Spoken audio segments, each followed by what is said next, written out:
la thématique, c'est quand même la sexualité. Donc, il y a des corps, ça parle de sexe, clairement, ouvertement.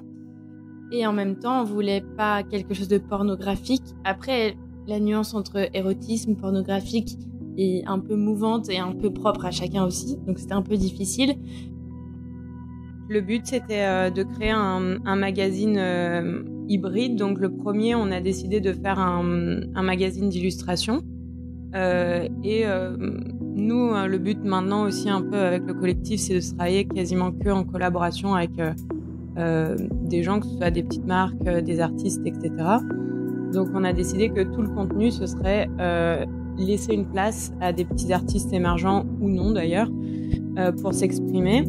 Et on leur a donné un thème. Donc, le premier, c'est Pussy Talk, qui reprend une citation des monologues du vagin.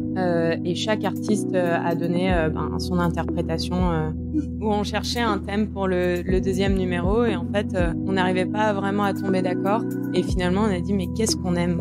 Le sexe et la bouffe. Salut, c'est Manon. Bienvenue sur Talk Podcast. Talk Podcast, c'est le podcast où l'on parle de sexualité au pluriel, mais surtout des personnes qui osent entreprendre dans ce milieu, pour le plus grand bien de votre bien-être sexuel. CEO fondateur de start-up, d'entreprises installées ou encore d'associations, sexologue, médecin, sage-femme, performeur, influenceuse, réalisatrice, etc. Talk Podcast part à la rencontre de ces personnes qui construisent et pensent à la sexualité de demain. Le monde de la sexualité et des plaisirs est vaste, il touche tout le monde et de plein de manières différentes. Avec le podcast de Talk, inspirez-vous des entrepreneurs qui ont osé. Talk Podcast est un média de Talk Univers, le concept store pour libérer la parole autour de la sexualité, de manière positive, ludique et inclusive. Bonne écoute.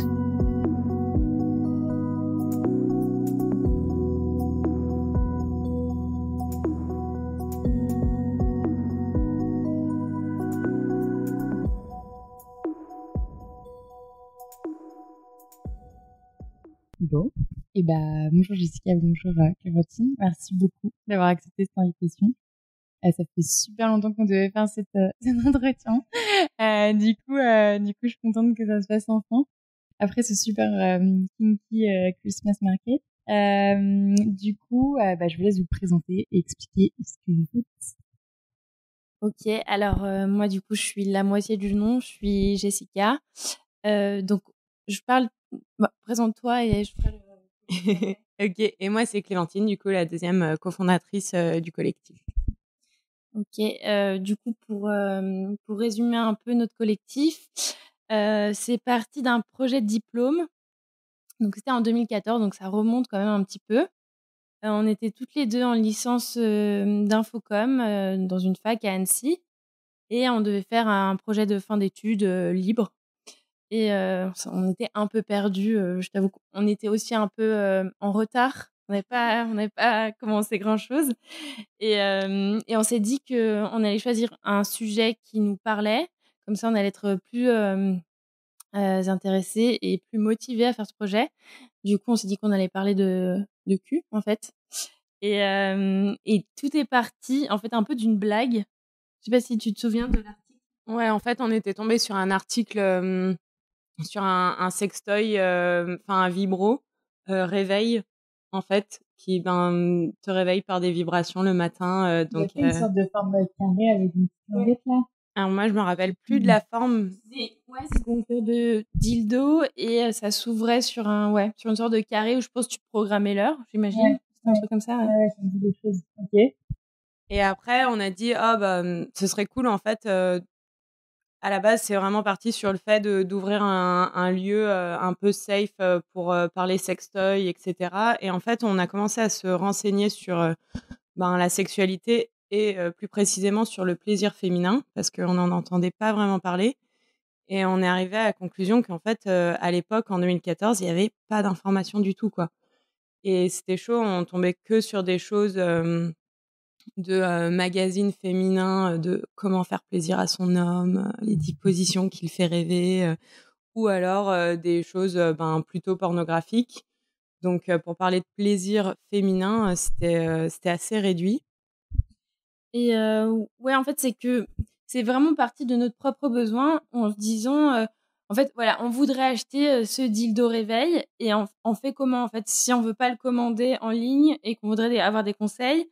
Alors peut-être qu'à Paris il y avait déjà un peu des boutiques sextoy sur des sextoys qui étaient un peu plus safe et un peu plus cool.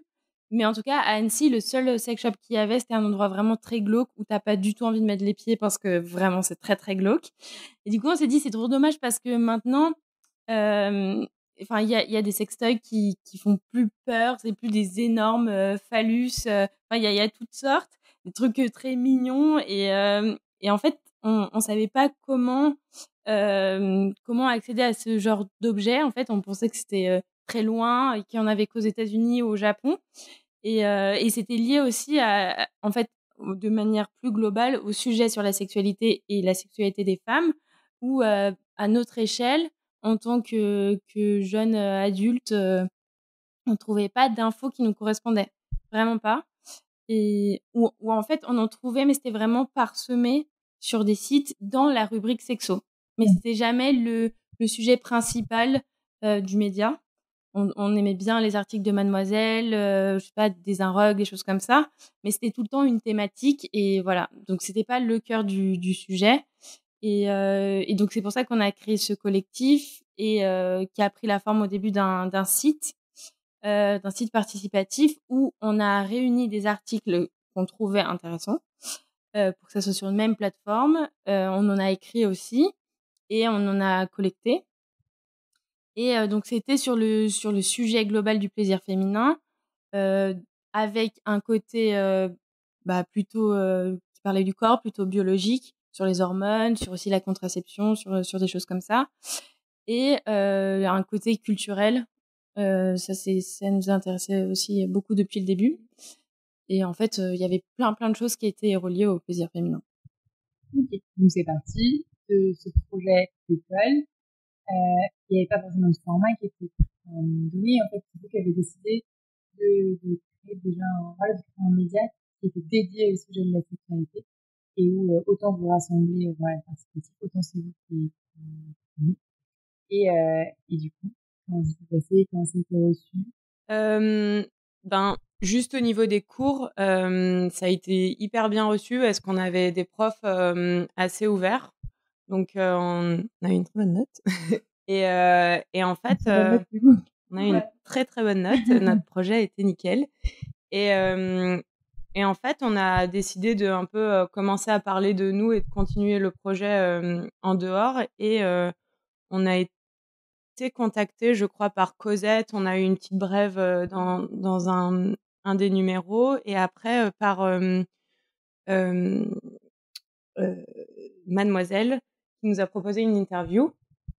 Et c'était sur Paris. Du coup, on a dû faire le déplacement sur Paris. On a fait cette petite interview. Et en fait, ça a fait un petit buzz où on a commencé à gagner un peu en popularité et des gens qui allaient voir nos articles et qui nous écrivaient pour dire que ça faisait du bien de lire ce genre de choses. On s'est dit, en fait, on va continuer, quoi, même si c'est plus dans le projet des cours, on va lancer ça un petit peu plus loin et continuer à parler de cul. Et en fait, ce qui nous a vraiment motivés à continuer ce projet, c'est vraiment les réactions qu'on a eues et de femmes, de jeunes femmes qui disaient mais moi aussi je me posais la même question. En fait, moi aussi j'ai la même demande. Et du coup, on réalisait que c'était pas juste nous. C'était pas individuel en fait ces demandes, c'était plus global. Et c'était un vrai manque d'informations. Alors, il y avait pas rien non plus parce qu'on a fait une veille, on a trouvé quand même quelque chose, mais il y avait pas grand-chose qui avait un format accessible aux jeunes et aux jeunes femmes.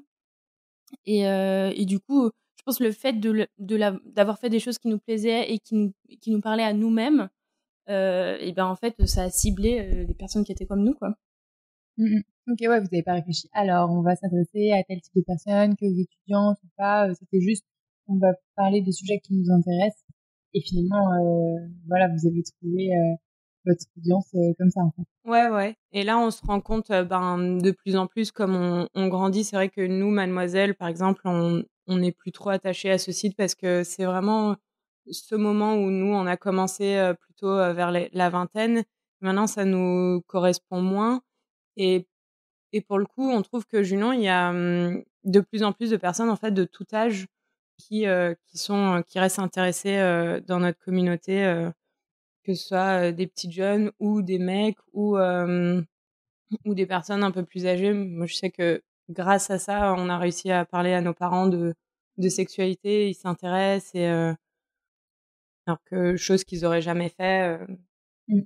ils se posent des questions, Donc, quoi. ça, c'était en 2014, vous avez dit. Donc, c'est surtout en ligne. Et moi, c'est vrai que je vous ai découvert l'année dernière. Donc, c'était à l'événement du collectif Cervix pour le 8 mars. Qu'est-ce que je veux dire, du coup, vous présentiez la version papier, plutôt du collectif Junon, même si ça s'appelle du coup Hystérique. Qu'est-ce qui s'est passé du coup entre les deux? Parce que c'est vrai que je suis mal fait mon travail. Je suis même pas allée vérifier en ligne toute votre présence parce que j'étais plus attachée au côté papier et j'étais contente en fait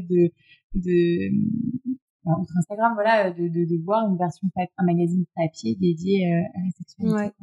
Bah, en fait, nous, on avait un petit peu mis de côté le site parce que on est parti un peu dans différents pays carrément, donc c'était dur de continuer le site pendant 1 an. Et quand on s'est retrouvés, c'est là que tous les réseaux ont commencé vraiment à parler de sexualité par Tajoui, par exemple, où ça a commencé à se démocratiser et devenir un peu plus ouvert sur les réseaux. Et Tajoui, ça a commencé en 2007, je crois. Ouais, quelque chose comme ça. Et nous, on s'est dit, en fait, c'est le moment de s'y remettre. Et c'est vrai que nous, on avait toujours, par la fac, on avait toujours ce côté artistique qu'on voulait utiliser et d'avoir un bel objet qui soit engagé. Ça nous a quand même pas mal trotté un long moment. Ouais.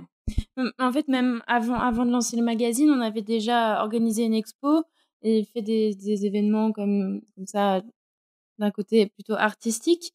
Et c'était un truc aussi qu'on mettait en avant, enfin qu'on met toujours en avant sur le site, d'illustrer vraiment les articles avec des images, des visuels concrets et tout. Ouais, parce que ça, ouais, vous m'avez pas parlé tout à l'heure. Donc en fait, dès le début, dans tous vos articles, que ce soit les articles que vous alliez trouver et rassembler sur le site du collectif Junon, plus les vôtres, ils étaient tous illustrés par des illustrateurs, illustratrices particuliers. Alors à ce moment-là, c'est nous qui faisions les illustrations. Ah ok, d'accord, je savais pas. Mais du coup, c'était vraiment notre volonté d'avoir un côté très visuel parce que, alors aussi notre démarche a aussi évolué en fonction en fait de nos propres parcours. Mais au début, ouais, c'était vraiment pour parler du plaisir féminin et d'apporter des infos qu'on trouvait pas. Puis ensuite, on a eu un engagement féministe qui est venu en fait naturellement en faisant des recherches sur la sexualité des femmes. Et je pense que c'est intimement lié à des questions féministes. Je pense que c'est difficile de faire autrement. Et du coup, voilà, notre engagement s'est fait au fur et à mesure, notre éducation féministe, ce qui a un peu changé aussi notre vision du collectif. Donc, on voulait faire quand même quelque chose d'engagé, mais qui passait vraiment par le visuel.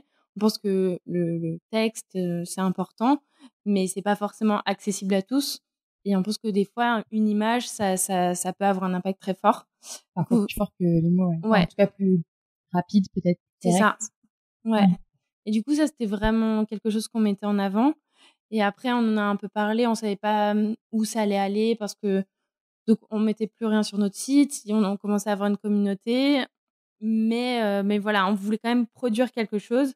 Donc là est venue l'idée du magazine papier pour l'objet papier en soi, artistique parce qu'on aimait ça, et aussi pour pouvoir rencontrer des personnes par un autre biais qu'un lien virtuel.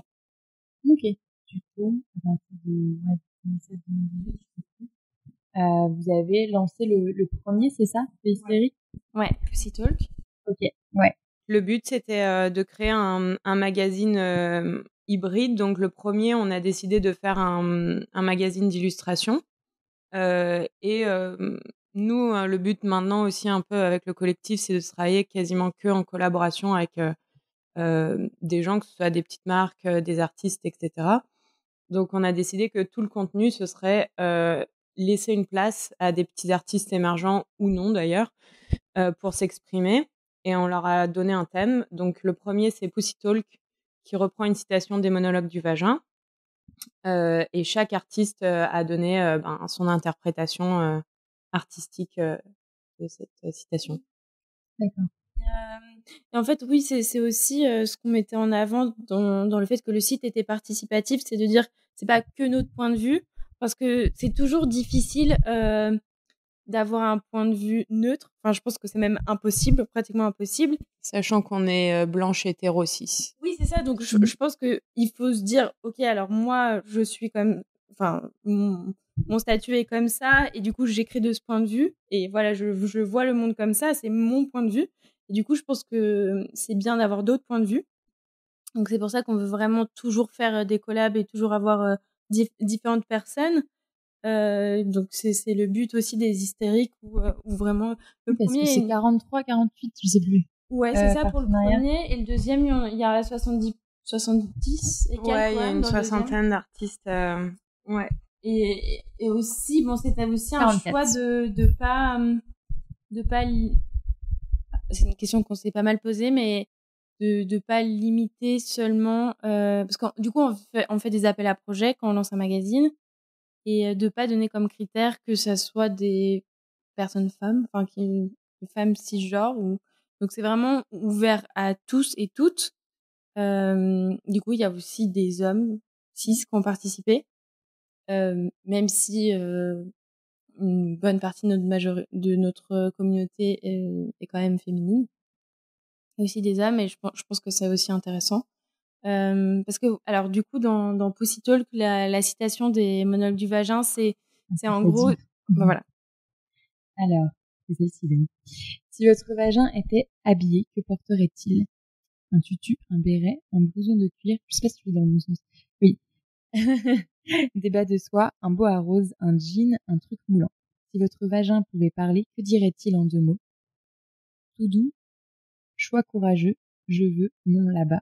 Tu te souviens de moi? Merci bien, c'est toi, lèche-moi. Donc c'est les monologues du vagin de Eve Ensler qui a été écrit en 1996, que je n'ai toujours pas lu. C'est super, ça se lit très vite, c'est très bien. On a ici si tu veux. D'accord. Et du coup, donc il y a aussi des hommes qui ont participé, enfin en tout cas des personnes qui n'avaient pas de vagin, de vulve, mais c'était dans l'idée plutôt conceptuelle, en fait, du coup, qu'est-ce que ton vagin porterait si c'était une personne et qu'est-ce qu'il dirait s'il pouvait parler. Que tu en es ou non. Voilà, en fait, c'était que tu en es ou non, c'est vraiment dans la représentation. Donc voilà, c'était aussi pour pas dire que avoir un vagin, c'est être une femme et un peu dissocier ça, juste, voilà. Dissocier le sexe, l'organe en soi, du genre. Exactement. Ouais. Et ce qu'on a aimé vraiment dans tout ce qu'on a reçu, toutes les œuvres qu'on a reçues, c'est que finalement, ça appelle vraiment à réfléchir parce que c'est pas que des illustrations de petits bonhommes sexualisés ou non, mais habillés d'une certaine façon. C'est vraiment des trucs où tu réfléchis un peu plus sur ce qu'a voulu dire la personne. Il y a une photo de montagne. Donc, il y a des images qui sont hyper parlantes. Bon, là, c'est très difficile de les décrire, mais oui. Mais en fait, certaines, si tu sais pas la thématique, tu pourrais pas du tout la deviner, en fait. Et je trouve que c'était ça qui était intéressant aussi, de laisser l'interprétation. En fait, c'est un peu vu comme une sorte d'exposition à l'envers. Après, on en a fait une exposition, mais c'est comme, une mini-exposition dans un magazine. Ou alors, est-ce que ça aurait pu être je sais même plus comment on appelle ça, mais le livre ou le livret. C'est le livre d'exposition qui est venu avant l'expo pour le coup, et parce qu'on a fait l'exposition pour la sortie du magazine. D'accord, ok. Et du coup, le deuxième, qui est plutôt autour de la nourriture, qui s'appelle du coup l'eau à la bouche, c'est venu d'où l'idée, n'est-ce pas? Parce qu'en plus, là, il y a autant de la participation des illustrateurs et illustratrices que beaucoup de textes, en partie ou tous écrits par toi. Non, je sais plus parce que j'ai souvent lu. Écrit par Ouais.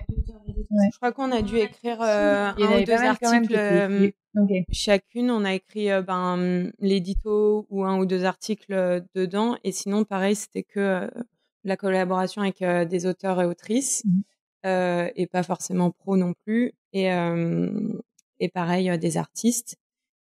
Et ça nous est venu en terrasse où on cherchait un thème pour le deuxième numéro. Et en fait, on n'arrivait pas vraiment à tomber d'accord. Et finalement, on a dit, mais qu'est-ce qu'on aime ? Le sexe et la bouffe. Du coup, pourquoi pas faire le lien ? Et en fait, il y a plein de liens qui existent entre ces deux plaisirs de la vie.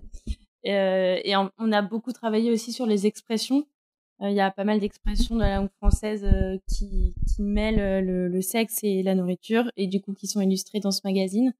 Et c'était aussi une volonté de se détacher de la thématique du plaisir dit féminin, en fait, d'un sujet qui est quand même très genré et en fait et qui est pas très inclusif.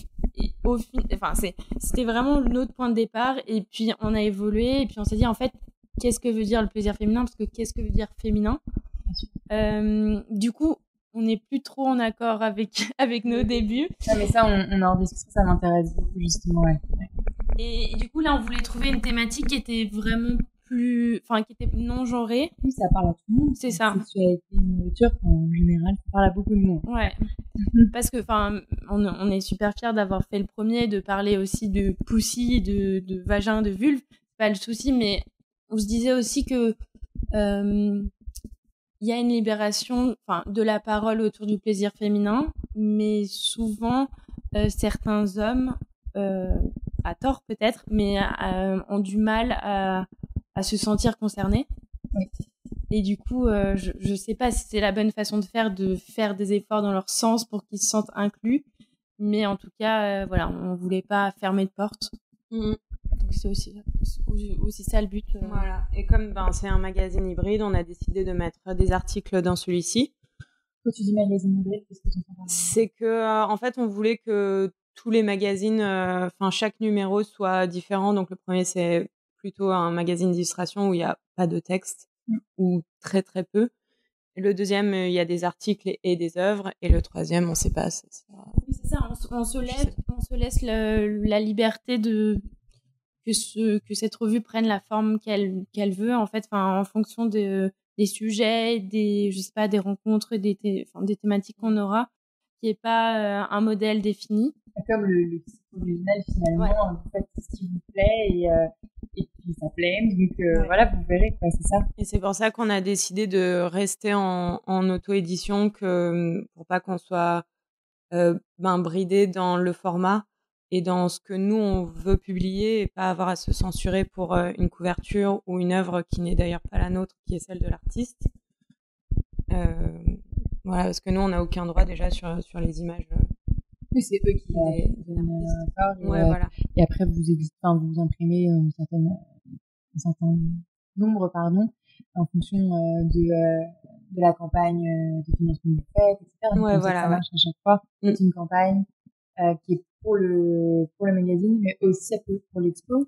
Ouais, voilà, c'est ça. En général, c'est pour payer les frais d'impression et pour faire un événement de lancement avec une expo et permettre aux artistes d'avoir des stands pour pouvoir vendre ce qu'ils ont en général à vendre. Et le deuxième, on n'a pas fait un financement participatif, on a fait des préventes. Du coup, ça a permis de financer une partie et c'était pas mal, mais c'est une forme de financement participatif, c'est juste pas le même système, mais ouais, c'est ça. Et du coup, là, on verra pour le troisième. On a un statut associatif, on vise pas là-dessus pour se rémunérer du tout. Et on essaye déjà de rentrer dans nos frais, ce qu'on arrive, c'est déjà pas mal. Et du coup, on voit là, on est en réflexion pour le troisième, de voir quelle forme il prendra et comment on peut le financer, en fait, aussi. Ok. Et pour revenir sur tu disais que au tout début, vous vouliez parler du plaisir féminin parce que ça partait d'un besoin comme souvent pour n'importe quel projet, finalement, on pense à nos problèmes et puis si on trouve pas de solution, on développe si on en a envie. Et ce que vous avez fait, et c'est en fait le début de ce projet qui vous a fait rentrer dans une réflexion féministe que vous aviez pas forcément avant, c'est ça? Ouais, vraiment, au début, quand on a créé ça, on a eu une retombée de commentaires assez durs de féministes, mais un petit peu radicales, quoi. Des commentaires pas hyper bienveillants, et c'est vrai que nous, au début, on voyait pas le mot féministe ou féminisme comme un bon mot. Et du coup, on se disait non, mais nous, on n'est pas féministes, etc. Et en fait, c'est très vite venu que en parlant de plaisir féminin, on est obligé de parler de sexualité, et finalement, on est obligé de parler de genre et de du moins de s'y intéresser, ou du moins de s'y intéresser. Et en fait, ça a ouvert plein de portes sur plein de sujets hyper intéressants qu'on a aimé regarder en documentaire, en article, etc. Et que finalement, on a voulu aussi aborder juste l'histoire du corps en général, peu importe qui, mais du corps, et pas que du corps de la femme en tant que tel. Et c'est vrai que nous, on venait de notre petite campagne où on connaissait pas du tout. C'est pas une histoire de campagne, je pense que c'est juste aussi peut-être de génération, mais moi j'avais beau être à Sciences Po Lyon, dans un contexte où, par rapport à d'autres facs, peut-être, ou d'autres études, on peut parler de la politique, de féminisme. Il y avait la société féministe c'est pendant que j'y étais, quoi. J'aurais pu être complètement investie dedans, mais je comprenais ce qu'elle faisait, mais genre, moi, j'avais peur du mot féministe, et enfin, je me disais pas que j'avais peur à l'époque, mais je me disais que j'avais pas besoin de ce mot pour être d'accord avec elle, en fait. Bref, j'avais clairement peur du mot, et donc je pense que c'est juste une histoire de mon intérêt, où je me rendais pas compte, en fait. Je pensais que ça allait, quoi.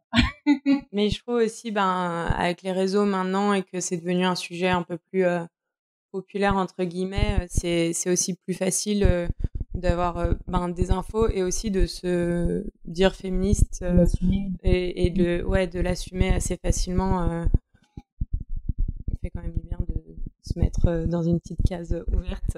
Et découvrir, du coup, vous avez découvert malgré vous qu'il y avait différents types de féministes avant même de vous revendiquer tel, parce qu'on vous a fait des critiques, en fait. Alors que ça partait quand même d'une bonne initiative, et c'est ça qui est dommage, parce que moi je trouve, comme dans tout, j'ai pas envie de dire que le féminisme c'est un courant politique vraiment, mais c'est pas un parti, quoi, mais il y a différentes idéologies, différentes idées, différentes manières d'exprimer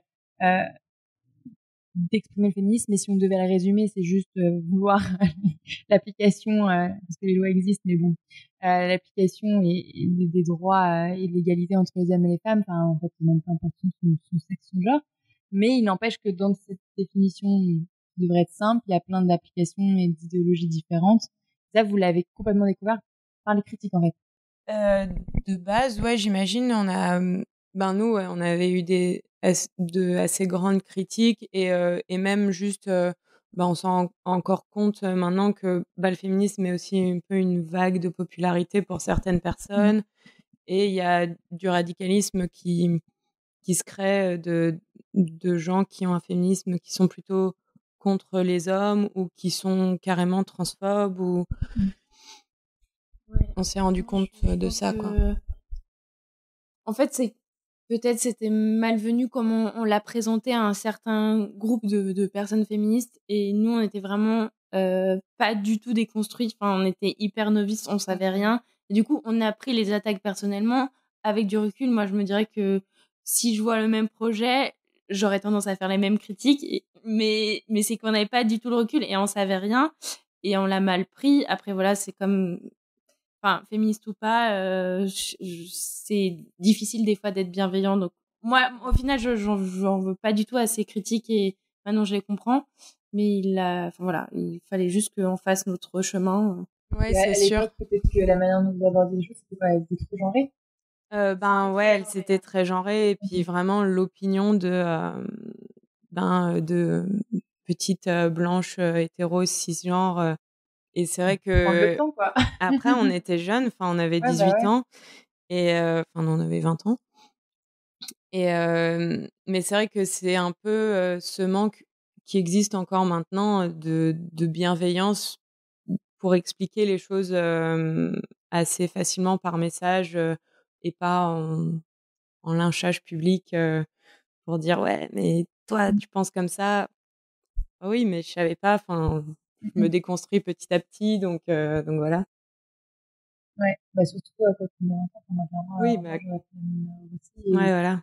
et même encore maintenant, je dois en faire un peu mal. Enfin, je sais pas vous, mais du coup, à chaque fois que vous là, pour la publication du 1er, même surtout du 2e, puisqu'il y avait plus de textes, vous avez dû faire bien plus attention, aux articles que vous avez sélectionnés, avec qui vous travaillez. Enfin, c'est parfois c'est une comme bah, j'ai vu le mot il y a pas longtemps aussi, on parle de plus en plus de fatigue, enfin, on parle plutôt voilà, c'est plutôt pour les militants, mais et même quand tu construis quelque chose, un projet, voilà, comme vous, avec Petit Junon et le magazine historique, bah, il y a cette même constante réflexion d'avoir peur de faire du faux pas, quoi. Et vraiment, à un moment, c'était assez dur parce que enfin, pour moi, en tout cas, je lisais, quasiment tout ce que je lisais, c'était que des essais féministes et cetera et je rentrais dans une boucle de, tout voir, du mauvais côté de: «Ah, c'est pas assez inclusif», alors que bon, moi, je l'étais même pas forcément et un peu dans ce genre négatif. Maintenant, ça va mieux. Mais on essaie quand même de faire, attention et que, bien sûr, ben, on voit pas tout, on n'est peut-être pas assez inclusif dans nos textes, même si on fait le max, mais franchement, toute critique, pédagogique est la bienvenue, dans nos messages pour justement nous aider à ouvrir les yeux sur des choses où on fait pas encore attention, à certains sujets, quoi. Bah, moi, en fait, d'avoir ce début de réflexion, avec la création du collectif, ça m'a permis de découvrir les études de genre et du coup, à la suite de ma licence, j'ai fait un master en études de genre à Paris 8, c'était très cool et du Je coup, te demanderai pourquoi après parce que et du coup, ça m'a fait, prendre conscience de plein de choses et ça m'a donné des connaissances, et en fait, des connaissances qui permettent d'aider mes arguments, en fait, dans une discussion donc ça, je trouve c'était vraiment bien et d'arriver aussi à me positionner dans ce mouvement, féministe qui est pas, en fait, si simple. Enfin, il y a plein de choses et construire le genre et tout. Enfin, c'était très intéressant et du coup, c'est vrai que maintenant, on essaye au maximum de pas être, sexiste, de pas être, transphobe, de pas être, homophobe. Mais, mais en fait, je pense que de toute façon, si on est dans une société, qui est celle-ci, qui est sexiste, qui est homophobe, qui est transphobe, c'est vraiment difficile de ne pas l'être à 100 et je pense que le plus important, c'est juste d'en prendre conscience quand on l'a été ou quand on voit une réflexion comme ça et d'en prendre conscience et d'essayer de changer ou en tout cas de le montrer. Après, je pense que oui, effectivement, ça sert à rien de juste, se mettre des bâtons dans les roues, voilà. Je pense qu'il faut faire quelque chose, même si c'est pas parfait, c'est mieux que rien. Et puis, voilà, on va s'améliorer, on va apprendre. Donc, Et s'entraider à s'ouvrir, les yeux, mutuellement. ouais, c'est ça. Et après, du coup, pour le 2e, numéro, là, donc on a reçu beaucoup d'articles et du coup, on s'est permis de relire en apportant enfin, en ayant des conversations avec les auteurs-autrices sur des sujets qui nous paraissaient, un peu pas inclusifs ou un peu trop, genrés.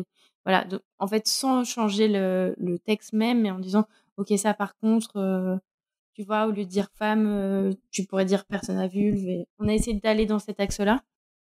Mais pareil, c'est pas tout le temps nos points de vue, donc c'est aussi un sujet, qui est pas facile de se dire: «On fait des collaborations, donc il y a plusieurs points de vue, mais en même temps, est-ce que, ça, si on est vraiment trop en désaccord, est-ce qu'on le met quand même? Mais du coup, la censure, on n'est pas trop pour». Enfin, voilà, c'est pas toujours Ouais. facile de se positionner comme ça. Pour le moment, ouais, on a eu de la chance, on n'a pas eu de texte qu'on n'a pas voulu publier parce que c'était pas enfin, ça allait vraiment à l'encontre de ce que nous on essaie de dégager, on a juste eu à corriger quelques formulations, avec les auteurs-autrices, mais, on a eu de la chance là-dessus. C'était quoi les retours que vous avez eus, les retours positifs ou même qui vous ont étonné, un peu l'échange que vous avez pu avoir avec votre communauté, tant en ligne que finalement que vous avez découvert avec les magazines? Moi, je crois que vraiment, on a très, très peu de mauvais retours, ou en tout cas, maintenant de mauvais commentaires. Positif. Ouais. C'est plus intéressant. Et du coup, on a pas mal de personnes qui disaient que ça faisait du bien d'avoir ce genre de contenu et que en plus c'est un peu comme c'est artistique, c'est beaucoup plus facile d'accès aussi. On a eu des petits commentaires que c'était hyper cool, mais c'était choquant des fois, ce qui peut être hyper positif pour nous parce que c'est aussi le but, c'est de réveiller un peu des choses. Peut-être que c'est gênant et un peu choquant, mais c'est ça en fait. Voilà. C'était ça. C'était aussi de se dire que si ça dérange, enfin, c'est qu'il y a une raison. Donc, si cette image te dérange, c'est que soit elle te choque, elle te ramène à quelque chose de personnel qui te dérange, soit tu l'as jamais vu ou t'as jamais vu une image qui représentait ça. Et du coup, voilà, c'est à chaque fois qu'on avait des retours comme ça, où on nous disait ah ça me dérange un peu cette image, enfin voilà j'ai un malaise ou en tout cas je sais pas, ça me paraît bizarre. On disait mais en fait ok c'est bien et on comprend, on n'est pas obligé d'aimer, c'est pas le but, mais si ça te fait réfléchir, enfin si ça te pose question, c'est encore mieux que si tu aimes en fait. Je trouve que c'est encore plus intéressant. C'est comme quand tu vois un film où une œuvre d'art, c'est ça en fait, c'est si t'as dérangé, tu l'as pas forcément aimé, mais si t'as marqué, c'est que ça a suscité une émotion en fait, peu importe laquelle c'est que et c'était un peu le but du film ou de l'œuvre d'art ou du coup de votre magazine, c'est pas juste on va pas juste le lire ou le regarder comme ça et se dire ouais c'est comme Grazia ou n'importe quel autre magazine quoi. Ok, trop bien. Et ouais, pardon. On a eu aussi une réflexion parce que on voulait quelque chose. La thématique c'est quand même la sexualité, donc il y a des corps, ça parle de sexe clairement, ouvertement, et en même temps on voulait pas quelque chose de pornographique. Après la nuance entre érotisme, pornographique est un peu mouvante et un peu propre à chacun aussi, donc c'était un peu difficile. Donc en fait on a vraiment fait avec nous ce qu'on trouvait trop pornographique, on n'a pas voulu le publier. Et on a eu des fois des débats sur certaines images parce qu'on voulait que ça soit quand même accessible, c'est-à-dire qu'on puisse le vendre dans une librairie par exemple et pas qu'on ait à écrire interdit aux moins de 18. Mais en même temps, de la sélection qu'on a fait, certaines personnes trouvent certaines images plutôt choquantes dans le sens pornographique. Donc après, chaque vision est aussi différente. Mais voilà.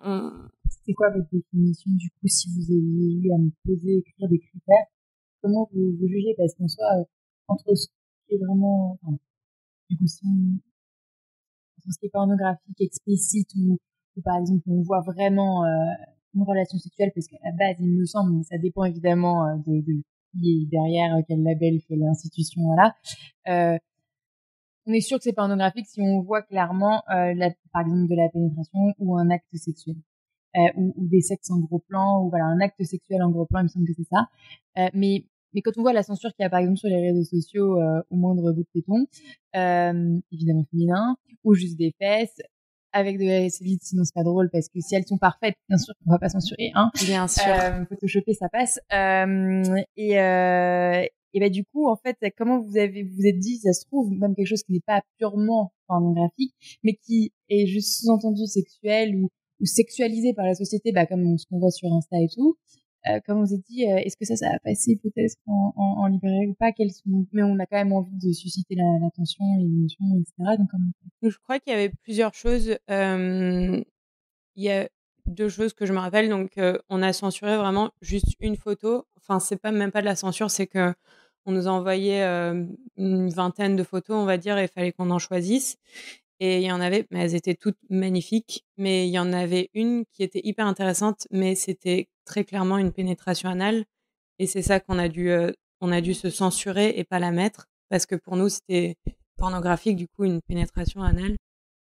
En fait, les photos qu'on n'a pas utilisées, voilà, donc c'était des photos. Les dessins, on a tout mis. Mais quand c'était vraiment des images réelles, on n'a pas mis, si c'était des des sexes en gros plan ou alors des actes sexuels de type pénétration en gros plan. C'est à peu près ça qu'on a. Enfin, c'est les critères qu'on voulait pas qu'on voulait pas mettre dans notre magazine. Sinon, c'est à peu près tout. Sinon, le reste. Ouais, voilà. Et je crois que toi, tu t'es plus posé la question parce que du coup, Jess a une petite sœur et c'est vrai que c'était aussi un peu ton côté de dire qu'est-ce que ma petite sœur qui va avoir le magazine dans ses mains pourrait voir, qui a quand même 17 ans. Hein. Bien sûr, c'est pas une petite fille, hein, mais c'était aussi de se donner le point de vue que ce soit accessible sans choquer tout le monde, en fait, que ce soit quand même, ça reste accessible à plus ou moins 16-17 ans quand même. Donc, pas voilà, c'était ça, c'était vraiment pas de pénétration. En gros, on parle du principe des potentiels débuts de vie sexuelle. Est-ce que tu peux regarder ça ou pas sans que ça te choque trop? Alors, ça t'intéresse à la limite, ça tu connais pas, mais ça te titille, mais ça te choque pas que ça te choque non plus, quoi. C'est vrai que c'est très difficile, quoi. C'est ça, parce qu'on connaît pas les sensibilités de chacun, c'est vraiment très différent, mais même si un sexe c'est pas sale, il y a aucun problème avec un sexe, mais peut-être que pour certaines personnes de voir ça en photo alors qu'ils l'ont jamais vu en vrai, enfin le sexe opposé par exemple, ça peut les surprendre, quoi. En planche d'anatomie des seins, on le voit pas forcément bien, donc si en plus on n'a pas vu en dessin, ouais, peut-être le voir en photo, sachant qu'on n'est pas une culture où on se voit forcément, même en famille, on se voit pas forcément nu, donc ouais, c'est le risque à prendre. Enfin, mais ça c'est pas, enfin, vous pouvez pas le résoudre toute seule tout de suite, quoi. Non, voilà. Mais bon, voilà, on a préféré pas mettre ce genre d'image. En tout cas, pour celui-là, après, c'est vrai que ça reste intéressant de, pourquoi pas, à l'occasion, créer un petit livret de photos qu'on aurait, enfin, de photos ou d'œuvres. Bon, là, c'était pas le cas, mais de photos peut-être un peu pour les gens un peu plus avertis, voilà. Ok. D'accord. Non, mais ouais, c'est hyper intéressant de se dire, voilà, quels critères vous posez, comment vous avez choisi autant les photos, les illustrations que les textes, quoi. Sous le regard soit de la pornographie, soit du féminisme, ouais, et de vos goûts aussi, quoi. Mais c'est vrai que du coup, nous, on en parlait, on est tellement là-dedans que il y a pas grand-chose qui nous choque, ou qu'on se dit ah c'est moche ou, enfin je sais pas. Mais c'était plus pour la façon dont on allait le vendre, parce qu'on est quand même en librairie, donc c'est vrai qu'on n'aurait pas pu atteindre autant de librairies s'il y avait eu peut-être, je sais pas, 4 photos de pénétration. Parce que justement, il y a des librairies qui vous ont dit ah non, c'est pas possible. Après, j'imagine que vous avez bien sélectionné, mais non, pour le coup, personne nous a refusé. Ceux qui nous ont refusé, c'est qu'ils font pas de dépôt-vente, ils travaillent qu'avec des éditeurs. D'accord. Mais justement, parce que peut-être comme il n'y a pas vraiment d'images pornographiques, c'était plus facile, j'imagine. Bien sûr. Mais ouais, c'est vrai que c'était difficile avec notre regard parce que il est pas neutre, parce que vu qu'on est intéressé par ces sujets, on en a vu beaucoup. Et ouais, savoir la limite entre ok, moi ça me choque pas cette image, et est-ce que ça peut choquer quelqu'un, et en même temps pas censurer, parce que ça veut dire que si tu censures, tu insinues qu'il y a quelque chose de dérangeant. Enfin voilà, c'était vraiment pas facile de se positionner, et là enfin j'imagine qu'il y a certaines images dedans qui peuvent surprendre quand même. Bien sûr. Mais voilà, mais notre mais après c'est aussi pour dire que vu que nous on en a vu beaucoup, au final il y avait plus de côté choquant, donc ça veut dire que ça va quand même assez vite. Enfin, plus t'as vu des images de vulve, moins tu seras choqué. Voilà. Ouais. C'est positif aussi. C'est positif aussi. Ok. Et j'avais une question, rien à voir sur le côté édition, magazine, fanzine, zine. J'ai beaucoup de mal à savoir c'est quoi la différence, comment vous vous positionnez, sachant que vous êtes pas là complètement libre de votre contenu. Du coup, Hystérique, c'est un magazine, c'est un zine, je sais même pas c'est quoi. On en a pas mal parlé, parce que justement, à la base, nous, on disait qu'on voulait créer un fanzine. En fait, le fanzine, c'est de l'auto-édition, et c'est des petits formats et fait pratiquement main ou maison. Donc, nous, on était partis sur ça, de tout faire nous-mêmes, à part l'impression. Et en fait, c'est je crois quand on a fini la maquette et quand on a vu l'imprimeur, etc., qu'on s'est rendu compte que juste le format qu'on avait choisi avec une belle couverture, etc., c'était plus un magazine, dans le format papier en tout cas. Mais dans la création, c'est plus un fanzine, car c'est tout fait maison, quoi. Bah après, nous, on l'a appelé revue de Petite Vertu. Ça nous faisait rire. Ah mais oui, c'est vrai. J'ai oublié. Mais c'est vrai que l'appellation... Mais de grand appétit pour le deuxième, ouais. Mais c'est vrai que on a fait aussi un événement autour des fanzines et dans l'idée, c'est vraiment ça. C'est le fanzine qui est né dans le mouvement punk de personnes qui n'avaient pas accès aux médias traditionnels, où leur voix n'était pas du tout entendue et qui, du coup, produisaient eux-mêmes et elles-mêmes leurs propres journaux, en fait. Donc, c'est un peu ça dans l'idée. Et dans la forme, ça a un côté plus traditionnel. Voilà, c'est ça. Donc, c'est hybride, quoi. Et oui, après, la forme. Et encore, traditionnel, j'en connais pas beaucoup non plus des magazines qu'on trouve en librairie qui ont ce format aussi libre d'un numéro à l'autre, quoi. Ouais. Peut-être plus dans en tout cas pour ces deux-là qui sont vraiment avec une couverture bien épaisse, un carré collé et puis des pages un petit peu de qualité à l'intérieur, plus dans ce sens-là, ouais. Ouais, mais c'est vrai que tout est fait maison, donc bon, on tâtonne. Voilà. Pour sa revue. Okay. Et du coup, c'est pas votre activité principale, c'est vraiment un projet perso de vous deux depuis longtemps, quoi, depuis quasiment le milieu de vos études. Est-ce que un jour vous envisagez de peut-être le faire plus à fond? Est-ce qu'il y a des projets en tête que vous avez le droit de partager? C'est quoi le futur? Ou alors ça peut très bien être comme ça, petit à petit, parce que c'est quelque chose que vous adorez. En plus, mais là vous avez aussi fait d'autres choses. Enfin, c'était vous qui êtes à l'initiative de l'organisation du Kinky Christmas Market, du coup du week-end dernier où vous nous avez invités. Donc merci beaucoup, c'est trop bien. Voilà, c'est où ça va. Alors déjà de base, quand on avait commencé Junon, vraiment on avait dans l'idée de plus tard, donc à Paris, ouvrir un lieu safe qui fasse petite bibliothèque de livres plutôt féministes sur la sexualité, avec un petit café où on aurait pu faire des débats, des expos, une petite vente de sextoys, de choses comme ça. Un peu une sorte de tiers-lieu safe place de la sexualité. Voilà, ouais. Ouais. On fera une collaboration. Notre rêve, c'était vraiment l'objectif ultime.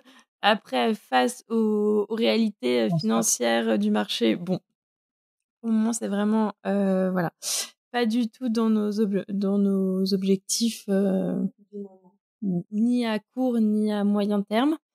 Mais en fait, ce qu'on a bien aimé aussi avec la création de Hystérique, c'est que on a, pour les 2 numéros, organisé un événement de lancement qui était un sorte de mélange entre marché d'artistes, conférences, expos, ateliers, happening, DJ set.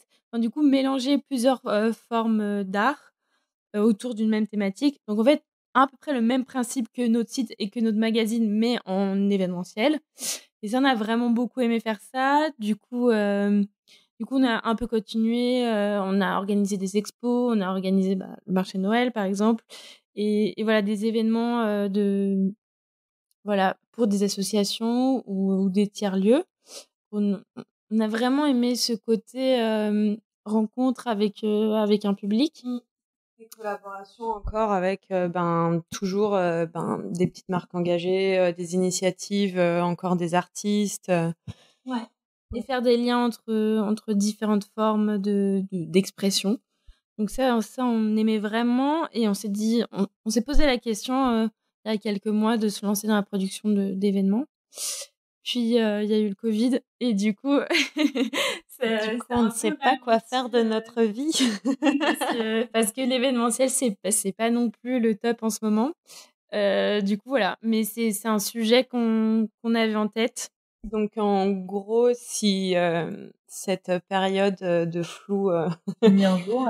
finit un jour, plutôt à moyen terme, du coup, Junon deviendrait plus continuer à faire les magazines, mais plus pour le plaisir et etc. Mais plus dans l'événementiel et création de D'événements. ouais, de mélange Ouais, d'art. c'est ça. Et on se dit que, en fait, nos magazines, ça nous a permis aussi de commencer à avoir pas mal de contacts et de créer un petit répertoire de personnes très talentueuses. Et du coup, on aime bien aussi mutualiser les communautés de chacun. Pour se dire qu'en fait, à plusieurs, on a plus de voix et plus d'impact, plus de force. Donc c'est aussi l'idée, voilà. Pourquoi mon collectif Junon, je m'en doute et je vous ai déjà demandé plein de fois, mais bon, comme ça, vous allez le dire en enregistré. Pourquoi collectif Junon et pourquoi Hystérique? Ça, c'est ta réponse à toi. Les 2? OK. Du coup, alors pour Junon, parce que c'est le nom d'une déesse romaine, qui est Héra en déesse grecque, je crois. Et en fait, il y a une L'épouse de Zeus. ouais. Et il y a une petite histoire où, en gros, il y a un demi-dieu, mais je sais plus son nom, qui a vécu dans un corps de femme et dans un corps d'homme, et il s'apprête, et là, il actuellement est dans son corps de femme, et il s'apprête à dire dans quel corps il a eu le plus de plaisir. Et sa réponse était dans le corps féminin, donc le plaisir féminin était plus important que le plaisir masculin. Et en fait, quand Junon a su que cette personne allait dévoiler le secret du plaisir féminin, elle lui a enlevé la vue. Donc, Enfin, sous certaines histoires, elle lui a coupé son sexe, mais oui, il y a plusieurs versions. À l'origine, il avait un pénis, c'est ça, ou c'est quoi l'histoire? là, je sais pas. Il y a une histoire où elle lui coupe le sexe, mais c'est peut-être dans une autre version. Mais sinon, elle lui a enlevé la vue. Ouais. Et du coup, c'était pas du tout le but de cacher le secret du plaisir féminin, au contraire. Mais du coup, on trouvait ça rigolo que ça soit une déesse qui dans la mythologie romaine, qui quand même date un petit peu, parle du plaisir féminin. Et du coup, ça nous a plu pour ça. Et du coup, c'était un peu aussi pour réinverser le truc et dire, bah, c'est bon, maintenant, c'est plus un secret. La Junon 2.0, elle va dire voilà, elle va dire oui. Alors, au final, il y a pas vraiment de secret du plaisir féminin, mais elle va en parler en tout cas. Oui. Voilà. Et pour Hystérique, c'est aussi retourner un stigmate. En fait, ça sera aussi la même chose.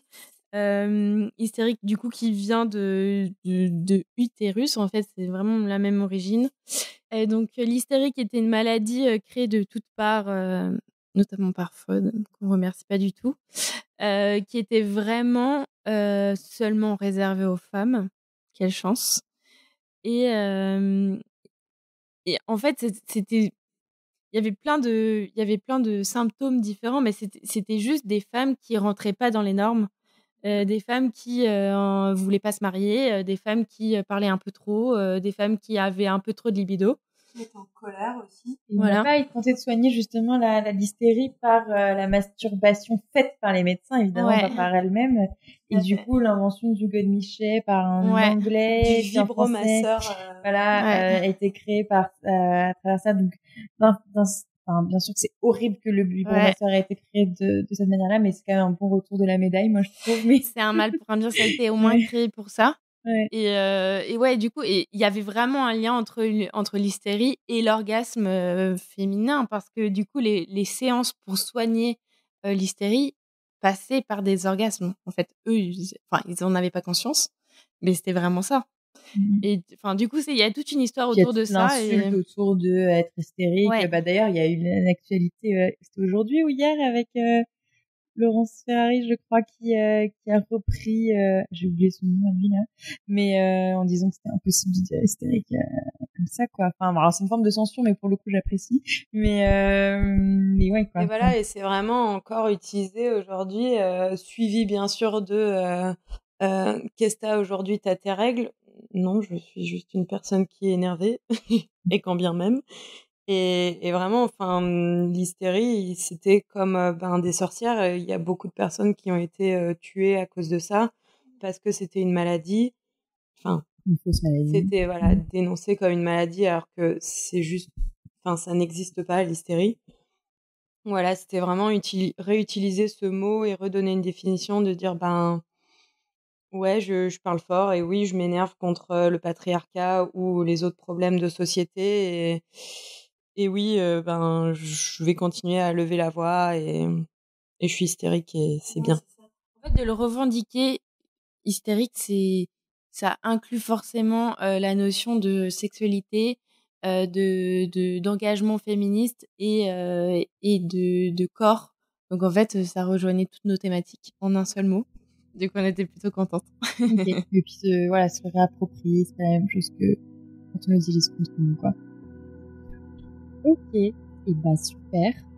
En tout cas, merci pour ce podcast. Merci à vous. Et puis j'espère qu'on va bientôt faire ce safe place du coup, au moins de manière éphémère. On en parle en off et on revient vers vous. Ok. Merci. Merci d'avoir écouté jusqu'au bout. Je vous conseille vraiment de consulter le blog du collectif Junon et de les suivre sur Instagram, mais surtout d'acquérir le dernier numéro d'Hystérique qui est encore disponible sur leur compte Etsy. Je vous mets le lien en description, évidemment. Si vous avez aimé cet épisode, encore une fois, ça serait super si vous pouviez le partager autour de vous et surtout vous abonner et mettre des petites étoiles sur Apple Podcast. N'oubliez pas également de suivre le compte Instagram Talk-Universe. Merci encore et à très vite.